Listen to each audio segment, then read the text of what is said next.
Et on va parler diététique et nutrition aujourd'hui avec Leslie Boitrel et son invité. Allons-y.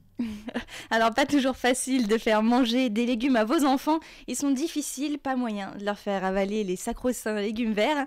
Et vous vous sentez dépassé. Alors, pour vous aider, nous recevons Émilie Demolly, diététicienne nutritionniste. Alors, quelles sont vos astuces et idées toutes faites pour les mamans pressées ? Alors, oui, en effet, les enfants n'adorent pas toujours les légumes et il est impératif de leur en donner pour qu'ils aient une croissance saine et une alimentation équilibrée. Donc, petite astuce, déjà, vive les légumes cachés. Donc, cachés dans une purée, cachés sur une pizza, dans un gratin. Également, pourquoi pas, des petites frites de carottes, des petites frites de courgettes. À vous de les couper. Il faut jouer sur les couleurs. Voilà, jouer sur la présentation également. Ce qui est sympa, c'est dessiner un petit bonhomme dans l'assiette avec des légumes crus, pourquoi pas des petites tomates cerises pour faire les yeux, des concombres pour les joues et des haricots verts pour les cheveux. C'est très important parce qu'on mange déjà avec les yeux et présenter aux enfants des belles couleurs permet également donc cet apport.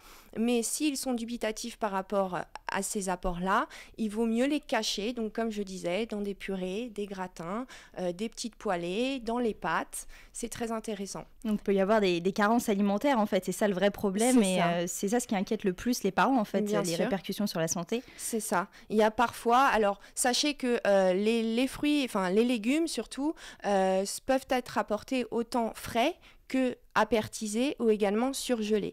Toutes les valeurs nutritionnelles sont bonnes, mais il faut faire attention à tout ce qui est préparé, qui sont parfois très riches en sucre, en sel ou sinon en matière grasse. Voilà, vaut mieux privilégier le fait maison en fait. C'est ça, le fait maison c'est le mieux de toute manière. Ce qui est intéressant également pour leur faire manger des fruits et des légumes, amenez-les au marché le dimanche matin, faites-leur découvrir les textures, les odeurs, les couleurs et puis pourquoi pas qu'ils achètent eux-mêmes leurs fruits et les légumes qu'ils aimeraient manger et pourquoi pas les inviter en cuisine avec les mamans en famille pour les éplucher, les couper avec eux et d'autant plus ils seront satisfaits et ils aimeront ce qu'ils mangent encore plus puisque c'est eux qui auront effectué le plat.